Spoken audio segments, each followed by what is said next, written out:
like, comment, share and subscribe. نحمده ونصلي على رسوله الكريم ما بعد.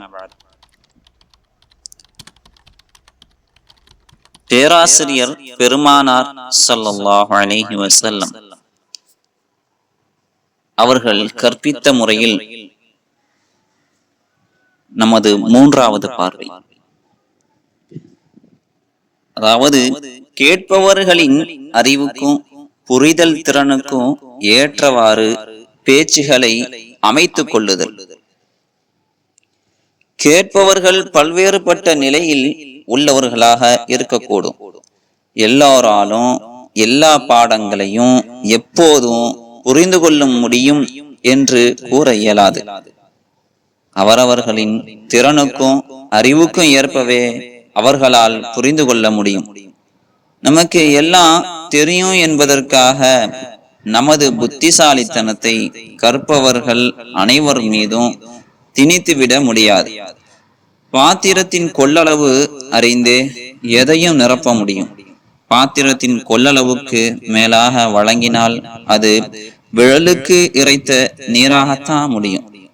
எனவேதான் எந்த ஒரு மனிதரும் தன் சகோதரருடன் சாதாரணமாக உரையாடும் போதும் கூட அவர்களின் புரிந்து கொள்ளும் திறனுக்கு ஏற்ப ஏறியோ இறங்கியோ பேச தெரிந்திருக்க வேண்டும்.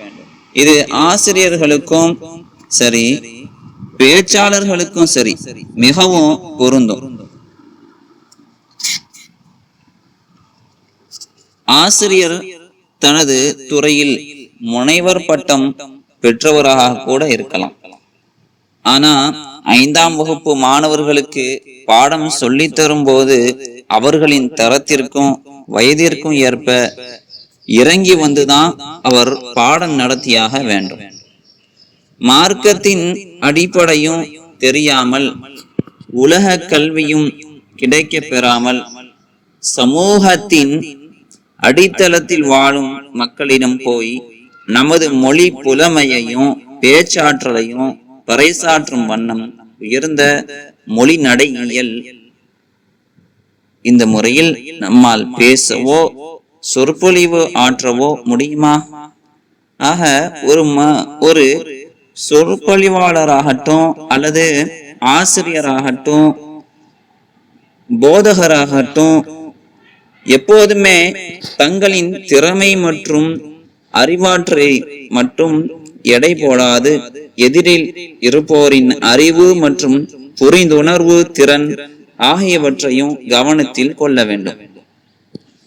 ஸல்லல்லாஹு அலைஹி வஸல்லம் அவர்களின் நடைமுறையில் இதற்கான உதாரணங்களை நம்மால் அதிகமாக காண முடிகிறது. இமாம் புகாரி ரஹ்மத்துல்லாஹி அலைஹி அவர்கள் தமது சஹீஹுல் புகாரியில் சில விஷயங்களை சிலருக்கு மட்டுமே கற்பித்து விட்டு சிலருக்கு அவர்கள் தவறாக புரிந்து கொண்டு விடுவார்கள் என்று கருதி கற்பிக்காமல் விட்டுவிடல் என்ற தலைப்பில் ஒரு பாடத்தையே உருவாக்கி உள்ளார்கள். அதன் கீழ் இடம்பெற்றுள்ள நபி மொழிகள் பின்வருமாறு. நபி ஸல்லல்லாஹு அலைஹி வஸல்லம் அவர்கள் ஒரு முறை முஆத் பின் ஜபல் ரலியல்லாஹு அன்ஹு அவர்களை அழைத்து மக்களின் மீது அல்லாஹ்வுக்கு உள்ள உரிமை என்னவென்றால் அவர்கள் அவனையே வணங்கிட வேண்டும், அவனுக்கு எதனையும் எவரையும் இணை கற்பிக்க கூடாது என்பதாகும். அல்லாஹ்வின் மீது மக்களுக்கு உள்ள உரிமை அவனுக்கு இணை கற்பிக்காமல் இருப்பவரை வரை அவனுக்கு இணை கற்பிக்காமல் இருப்பவரை அவன் வேதனைப்படுத்தாமல் இருப்பதாகும் என்று பதில் கூறினார். நான் அல்லாஹுவின் தூதர் அவர்களே, நான் மக்களுக்கு இந்த நற்செய்தியை அறிவிக்கட்டுமா என்று கேட்டேன். அதற்கு அவர்கள், அவர்களுக்கு இந்த நற்செய்தியை அறிவிக்காதீர்கள், அவர்கள் இதையே நம்பி நற்செயல்களில் ஈடுபடாமல் இறந்து விடுவார்கள் என்று பதிலளித்தார்கள். நூல் புகாரி. மேற்கண்ட செய்தி நமக்கு உணர்த்துவது என்ன? லா இலாஹ இல்லல்லாஹ் முஹம்மதுர் ரசூலுல்லாஹ் என்ற திரிகலிமாவை உல தூய்மையுடன் மொழியும் அனைவருக்கும் சொர்க்கம் உறுதி என்ற செய்தி உண்மையானது என்றாலும் கூட அனைத்து தரப்பு மக்களாலும் அதனை சரியான முறையில் புரிந்து கொள்ள முடியாது. சில பாமர மக்களோ அல்லது ஈமானில் சற்று பலவீனம் கொண்ட மக்களோ மார்க்கத்தின் பிற கடமைகளை செய்யாமல் அலட்சியமாக இருந்து விடுவதற்கு இது காரணமாகி விடக்கூடாது என்பதால் அந்த செய்தியை தற்காலிகமாக பொதுமக்களிடம் கூற வேண்டாம் என்று முஆத் ரலியல்லாஹு அன்ஹு அவர்களை நபி ஸல்லல்லாஹு அலைஹி வஸல்லம் அவர்கள் தடுத்தார்கள். அதே சமயத்தில் முஆத் ரலியல்லாஹு அன்ஹு அவர்கள் இந்த ஹதீஸின் செய்தியை சரியான முறையில் புரிந்து கொள்வார்கள் என்பதாலும் அவர்கள் தங்களின் மார்க்க கடமைகளில் அலட்சியமாகுவதற்கு இந்த செய்தி எவ்விதத்திலும் தடையாக அமையாது என்ற நம்பிக்கை இருந்ததாலும் நபி ஸல்லல்லாஹு அலைஹி வஸல்லம் அவர்கள் இந்த செய்தியை மக்களிடம் கோரினார்கள். இன்றும் கூட நம்மில் பெரும்பாலானோர் உள்ளனர். மார்க்கத்தில் தங்களுக்கு இலகுவாக ஏதேனும் இருக்கும் பட்சத்தில் அதை தங்களுக்கு சாதகமாக எவ்வாறு பயன்படுத்தி கொள்ளலாம் என்பதில்தான் அதிக கவனம் செலுத்துகிறார்கள்.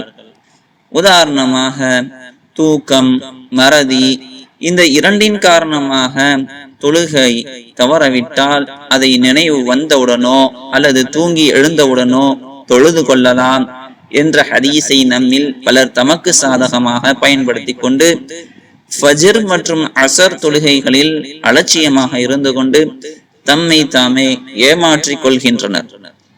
அப்துல்லாஹ் பின் அம்ர் பின் அல் ஆஸ் ரலியல்லாஹு அன்ஹு அவர்கள் கூறியதாவது, ஒரு முறை நாங்கள் நபி ஸல்லல்லாஹு அலைஹி வஸல்லம் அவர்களுடன் இருந்தபோது ஓர் இளைஞர் வந்து நபி அவர்களிடம், நான் நோன்பு நோற்றிருக்கும் நிலையில் என் மனைவியை முத்தமிடலாமா என்று கேட்டார். அதற்கு நபி ஸல்லல்லாஹு அலைஹி வஸல்லம் அவர்கள் கூடாது என்று அந்த இளைஞருக்கு அனுமதி மறுத்து விட்டார்கள். பின்னர் ஒரு வயதான மனிதர் வந்து நபி அவர்களிடம் இதே கேள்வியை கேட்க போது ஆம் கூடும் என்று அனுமதி அளித்தார்கள். நாங்கள் குழப்பத்துடன் ஒருவரை ஒருவர் பார்த்து கொண்டும் எங்கள் குழப்பத்தை கண்ட நபி ஸல்லல்லாஹு அலைஹி வஸல்லம் அவர்கள் எங்களிடம் அந்த வயதான மனிதரால் தன்னை வரம்பு மீறாமல் கட்டுப்படுத்தி கொள்ள முடியும், அதனால்தான் அவருக்கு அனுமதி அளித்தேன் என்று விளக்கம் அளித்தார்கள். நூல் முஸ்னத் அஹ்மத். இந்த ஹதீஸ் மூலம் நாம் புரிந்து கொள்வது என்ன? நோன்பு நோற்ற நிலையில் மனைவியை முத்தமிடுவது கூடும் என்றாலும் கூட புதிதாக திருமணமான இளைஞருக்கு நபி ஸல்லல்லாஹு அலைஹி வஸல்லம் அவர்கள் அனுமதி வழங்கவில்லை. யார் தன்னை தானே கட்டுப்படுத்தி கொள்ளும் அளவுக்கு பக்குவம் பெற்றிருக்கிறாரோ அவருக்கு மட்டுமே அனுமதி அளித்தார்கள். ஆக எல்லோருக்கும் எல்லா செய்திகளையும் எல்லா நேரத்திலும் கூறிவிட முடியாது. அவர்களின் நிலை, வயது, தரம், முதிர்ச்சி, புரிந்து கொள்ளும் திறன், மனப்பக்குவம் ஆகிய பல்வேறு சூழல்களை கவனத்தில் கொண்டே எடுத்து கூற முடியும். ஒவ்வொரு ஆசிரியரும் தத்தம் மாணவர்களின் திறனை அறிந்து செயல்பட வேண்டும் என்ற முறையை அன்றே கடைபிடித்த அன்னல் நபி ஸல்லல்லாஹு அலைஹி வஸல்லம் அவர்கள் மிக சிறந்த பேராசிரியராக இருந்திருக்கிறார்கள் என்றே நாம் காண முடிகிறது. இம்முறை தொடர்பாக மேலும் சில செய்திகளை காண்போம், வாருங்கள். அப்துல்லாஹ் பின் அம்ர் ரலியல்லாஹு அன்ஹு அவங்க கூறியதாவது, ஒரு மனிதர் நபி ஸல்லல்லாஹு அலைஹி வஸல்லம் அவர்களிடம் வந்து அறப்போரில் கலந்து கொள்ள அனுமதி கேட்டார். நபி ஸல்லல்லாஹு அலைஹி வஸல்லம் அவர்கள், உன் தாயும் தந்தையும் உயிருடன் இருக்கின்றார்களா என்று கேட்டார்கள். அதற்கு அம்மனிதர், ஆம் உயிருடன் இருக்கின்றனர் என்று பதில் அளித்தார். நபி ஸல்லல்லாஹு அலைஹி வஸல்லம் அவர்கள் அப்படி என்றால் அவ்விருவருக்கும் பணிவிடை செய்து உதவி புரிவதற்காக ஜிஹாத் என்ற உழைப்பை செய் என்று கூறினார்கள். அறப்போரில் கலந்து கொள்வது வயோதிகர்கள், பெண்கள், சிறுவர்கள் தவிர மற்ற அனைவரின் மீதும் கடமை என்றாலும் கூட ஒவ்வொரு மனிதரின் தேவையை அறிந்து அதற்கேற்றவாறு நபி ஸல்லல்லாஹு அலைஹி வஸல்லம் அவர்கள் தீர்வு வழங்கியுள்ளதை மேற்கண்ட ஹதீஸ் மூலம் நாம் உணர முடிகிறது. இதே போன்றே நபி ஸல்லல்லாஹு அலைஹி வஸல்லம் அவர்கள் பல சந்தர்ப்பங்களில் கேள்வி கேட்பவர்களின் சூழ்நிலைகளை பொறுத்து பதில் கூறியிருப்பதை நாம் பல ஹதீஸ்களில் காண முடிகிறது. வாருங்கள் தொடர்ந்து பார்க்கலாம். கேள்வி கேட்பவர்களின் தேவைக்கும் சூழ்நிலைக்கும் தகுந்தவாறு பதில்களை கூறுதல் என்ற தலைப்பின் கீழாக நபி அவர்களின் முறையை வாருங்கள் காணலாம். நபி ஸல்லல்லாஹு அலைஹி வஸல்லம் அவர்களிடம் உபதேசம் செய்யுமாறு கோரும் நபி தோழர்கள் அனைவருக்கும் ஒரே மாதிரி உபதேசம் வழங்க மாட்டார்கள். அவரவர்களின் தேவைக்கும் சூழ்நிலைக்கும் குணநலனுக்கும் ஏற்பவே அறிவுரைகளை தேர்ந்தெடுத்து வழங்கக்கூடியவர்களாக இருந்துள்ளார்கள். இதற்கு சான்றாக சில செய்திகளை வாருங்கள் காணலாம். அபூ தர் ரலியல்லாஹு அன்ஹு அவர்கள் கூறியதாவது, நான் நபி ஸல்லல்லாஹு அலைஹி வஸல்லம் அவர்களிடம் எனக்கு உபதேசம் செய்யுங்கள் என்றேன். அதற்கு அவர்கள், நீ எங்கு இருந்தாலும் அல்லாஹுவை அஞ்சிக்கொள். நீ ஒரு குற்றத்தை செய்துவிட்டால் அதை தொடர்ந்து ஒரு நன்மையை செய்து அந்த குற்றத்தை மாய்த்துவிடு. மக்களிடம் நற்குணத்துடன் நடந்து கொள் என்று கூறினார்கள். அபூ ஹுரைரா ரலியல்லாஹு அன்ஹு அவர்கள் கூறியதாவது, ஒரு மனிதர் நபி ஸல்லல்லாஹு அலைஹி வஸல்லம் அவர்களிடம் வந்து, அல்லாஹ்வின் தூதரே, எனக்கு ஏதேனும் உபதேசம் செய்யுங்கள், ஆனால் அதிகமாக வேண்டாம். ஏனெனில் நான் என்றென்றும் மனதில் வைத்திருக்க வேண்டும் என்றார்கள். நபி ஸல்லல்லாஹு அலைஹி வஸல்லம் அவர்கள் கோபத்தை கைவிடு என்று அறிவுரை கூறினார்கள். அவர் அறிவுரை கூறுங்கள் என பலமுறை கேட்ட போதும் நபி ஸல்லல்லாஹு அலைஹி வஸல்லம் அவர்கள் கோபத்தை கைவிடு என்றே சொன்னார்கள். மேலும் அபூ ஹுரைரா ரலியல்லாஹு அன்ஹு அவர்கள் கூறியதாவது, கிராமவாசி ஒருவர் நபி ஸல்லல்லாஹு அலைஹி வஸல்லம் அவர்களிடம் வந்து, நான் சொர்க்கம் செல்வதற்கு ஏற்ற ஒரு காரியத்தை எனக்கு கூறுங்கள் என்றார். அதற்கு நபி ஸல்லல்லாஹு அலைஹி வஸல்லம் அவர்கள், நீர் அல்லாஹுவை வணங்க வேண்டும், அவனுக்கு எதையும் இணையாக்க கூடாது, கடமையான தொழுகைகளையும் கடமையான ஜகாத்தையும் நிறைவேற்ற வேண்டும், ரமதான் மாதத்தில் நோன்பு நோக்க வேண்டும் என்றார்கள். அதற்கு அவர், என் உயிர் எவன் கைவசத்தில் உள்ளதோ அவன் மீது ஆணையாக இதைவிட அதிகமாக எதையும் செய்ய மாட்டேன் என்றார். அவர் திரும்பி சென்றதும் நபி ஸல்லல்லாஹு அலைஹி வஸல்லம் அவர்கள், சொர்க்கவாசிகளில் ஒருவரை பார்க்க விரும்புவோர் இவரை பார்க்கட்டும் என்றார்கள். அப்துல்லாஹ் பின் புஸ்ர் ரலியல்லாஹு அன்ஹு அவர்கள் கூறியதாவது, ஒரு மனிதர் அல்லாஹ்வின் தூதர் ஸல்லல்லாஹு அலைஹி வஸல்லம் அவர்களிடம் வந்து, அல்லாஹ்வின் தூதரே, இஸ்லாத்தின் சட்டதிட்டங்கள் எனக்கும் மிகவும் கடினமாக உள்ளது. எந்நேரமும் நான் உறுதியாகவும் நிலையாகவும் கடைபிடிக்க வேண்டிய ஒரு விஷயத்தை எனக்கு அறிவியுங்கள் என்று கேட்டார். அதற்கு அல்லாஹ்வின் தூதர் ஸல்லல்லாஹு அலைஹி வஸல்லம் அவர்கள், உம்முடைய நாவு அல்லாஹுவை நினைவு கூறுவதில் இருந்து எப்போதும் விலகிவிடாத வண்ணம் பார்த்து கொள்வீராக என்று பதிலளித்தார்கள். மேலும் வாங்க பார்க்கலாம். சுஃபியான் பின் அப்துல்லாஹ் அஸ்-ஸகஃபி ரலியல்லாஹு அன்ஹு அவர்கள் கூறியதாவது, நான் அல்லாஹ்வின் தூதரே, இஸ்லாம் குறித்து சுருக்கமாக எனக்கு ஒரு விளக்கம் அளியுங்கள். தங்களுக்கு பிறகு யாரிடமும் அல்லது தங்களை தவிர வேறு யாரிடமும் அது குறித்து நான் கேட்க வேண்டியதில் இருக்காது என வினவினேன். அதற்கு அல்லாஹுவின் தூதர் ஸல்லல்லாஹு அலைஹி வஸல்லம் அவர்கள் அல்லாஹ்வின் மீது நான் நம்பிக்கை கொண்டேன் என்று கூறி அதில் உறுதியாக நிலைத்து நிற்பீராக என்று சொன்னார்கள். இவ்வாறு மேற்கண்ட நபிமொழிகள் நமக்கு எதை தெரிவிக்கின்றன? பலதரப்பட்ட மனிதர்கள் நபி அவர்களிடம் வந்து தங்களுக்கு உபதேசம் செய்யுமாறு கேட்கும் போது நபி அவர்கள் அனைவருக்கும் ஒரே உபதேசத்தை செய்யாமல் அவரவருக்கு தேவையான அவரவர் சூழ்நிலைக்கு ஏற்ற வெவ்வேறு அறிவுரைகளை வழங்கியுள்ளார்கள். இது போன்றே இன்னும் சில நபிமொழிகளை நாம் காண்போம். ஒரே கேள்விகளை கேட்ட பல்வேறு நபி தோழர்களுக்கும் அவரவரின் தேவைகளையும் சூழ்நிலைகளையும் நேரங்களையும் அவர்களின் தன்மைகளையும் அறிந்து ஒவ்வொருவருக்கும் ஒவ்வொரு விதமாக நபி பெருமானார் ஸல்லல்லாஹு அலைஹி வஸல்லம் அவர்கள் பதில் அளித்ததை பின்வரும் ஹதீஸ்களின் மூலம் உணர்ந்து கொள்ள முடிகிறது. பாருங்கள், பார்க்கலாம்.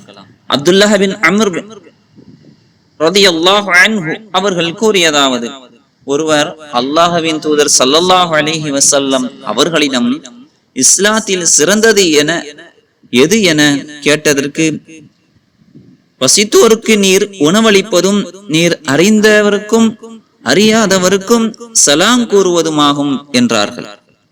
அப்துல்லாஹ் பின் அம்ர் ரலியல்லாஹு அன்ஹு அவர்கள் கூறியதாவது, அல்லாஹ்வின் தூதர் அவர்களை இஸ்லாத்தில் சிறந்தது எது என்று நபித்தோழர்கள் கேட்டதற்கு, எவருடைய நாவிலிருந்து கரத்திலிருந்தும் பிற முஸ்லிம்கள் பாதுகாப்பு பெற்றிருக்கின்றனரோ அவரின் செயலே சிறந்தது என்று அல்லாஹ்வின் தூதர் ஸல்லல்லாஹு அலைஹி வஸல்லம் அவர்கள் கூறினார்கள். அபூ ஹுரைரா ரலியல்லாஹு அன்ஹு அவர்கள் கூறியதாவது, செயல்களில் சிறந்தது எது என்று அல்லாஹ்வின் தூதர் ஸல்லல்லாஹு அலைஹி வஸல்லம் அவர்களிடம் வினவப்பட்டதற்கு, அல்லாஹுவையும் அவனுடைய தூதரையும் நம்பிக்கை கொள்வது என்றார்கள். பின்னர் எது என வினவப்பட்டதற்கு, இறை வழியில் போரிடுதல் என்றார்கள். பின்னர் எது என்று கேட்கப்பட்டதற்கு, அங்கீகரிக்கப்படும் ஹஜ் என்றார்கள். அப்துல்லாஹ் பின் மஸ்ஊத் ரலியல்லாஹு அன்ஹு அவர்கள் கூறியதாவது, அல்லாஹுக்கு மிகவும் விருப்பமான செயல் எது என்று நபி ஸல்லல்லாஹு அலைஹி வஸல்லம் அவர்களிடம் நான் கேட்டபோது, தொழுகையை அதற்குரிய நேரத்தில் தொழுவதாகும் என்று பதில் கூறினார்கள். அதற்கு அடுத்தது எது என்றேன். பெற்றோருக்கு நன்மை செய்தல் என்றார்கள். அதற்கு அடுத்தது எது என்றேன். இறைவழியில் அறப்போர் புரிதல் என்றார்கள். எனக்கு இவற்றை நபி ஸல்லல்லாஹு அலைஹி வஸல்லம் அவர்கள் அறிவித்தார்கள். கேள்வியை மேலும் நான் அதிகப்படுத்தியிருந்தால் நபி ஸல்லல்லாஹு அலைஹி வஸல்லம் அவர்களும் மேலும் மேலும் சொல்லியிருப்பார்கள். கஸ்அம் கோத்திரத்தை சார்ந்த ஒரு மனிதரிடமிருந்து அபு யஅலா அவர்கள் கூறியதாவது, நபி ஸல்லல்லாஹு அலைஹி வஸல்லம் அவர்கள் சில நபி தோழர்களுடன் இருந்தபோது நான் அவர்களிடம் வந்தேன். அல்லாஹ்வின் தூதர் நான் தான் என பிரகடனப்படுத்தி கொண்டனர். நீங்கள் தானா என்று கேட்டேன். அதற்கு நபி ஸல்லல்லாஹு அலைஹி வஸல்லம் அவர்கள் ஆம் என்றார்கள். நான் அவர்களிடம், அல்லாஹ்வின் தூதரே, அல்லாஹ்விடத்தில் மிக விருப்பமான செயல் எது என்று கேட்டேன். அதற்கு அவர்கள், அல்லாஹுவை நம்பிக்கை கொள்வது என்று கூறினார்கள். அல்லாஹ்வின் தூதரே, பின்னர் எது என்று கேட்டேன். அதற்கு அவர்கள், உறவினர்களை அரவணைப்பது என்று பதில் அளித்தார்கள்.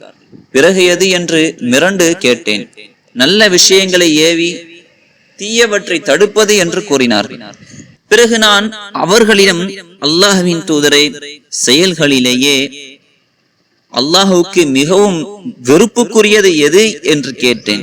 அதற்கு அவர்கள், அல்லாஹுக்கு இணை கற்பிப்பது என்று கூறினார்கள். அல்லாஹுவின் தூதரே, பின்னர் எது என்று கேட்டேன். தீமையான விஷயங்களை ஏவி நல்ல விஷயங்களை விட்டு தடுப்பது என்று கூறினார்கள். மேற்கண்ட நபிமொழிகள் அனைத்தும் ஏறத்தாழ அல்லாஹுக்கு மிகவும் விருப்பமான சிறந்த செயல்கள் எவை என்ற கேள்விகளை கொண்டதாகவே நான் காண்கிறோம். ஆனா பதில்கள் ஒவ்வொன்றும் வெவ்வேறாக இருப்பதையும் நம்மால் அறிந்து கொள்ள முடிகிறது. காரணம், பேராசிரியரான பெருமானார் ஸல்லல்லாஹு அலைஹி வஸல்லம் அவர்கள் தன்னை நாடி வருபவர்களுக்கு எது எப்போது எந்த அளவு தேவை என்பதை முழுமையாக அறிந்து வைத்திருந்து அதற்கேற்றாற் போல் பதில் கூறியதுதான் என்பதை நம்மால் உணர முடிகிறது. அல்ஹம்துலில்லாஹ். எதை கேட்டோமோ அதை புரிந்து அமல் செய்ய அல்லாஹு தாலா நம் அனைவருக்கும் தௌஃபீக் செய்வானாக. இன்ஷா அல்லாஹ் மேலும் அடுத்த பாகத்தில் நாம் சந்திப்போம். அஸ்ஸலாமு அலைக்கும் வரஹ்மத்துல்லாஹி வபரகாத்துஹு.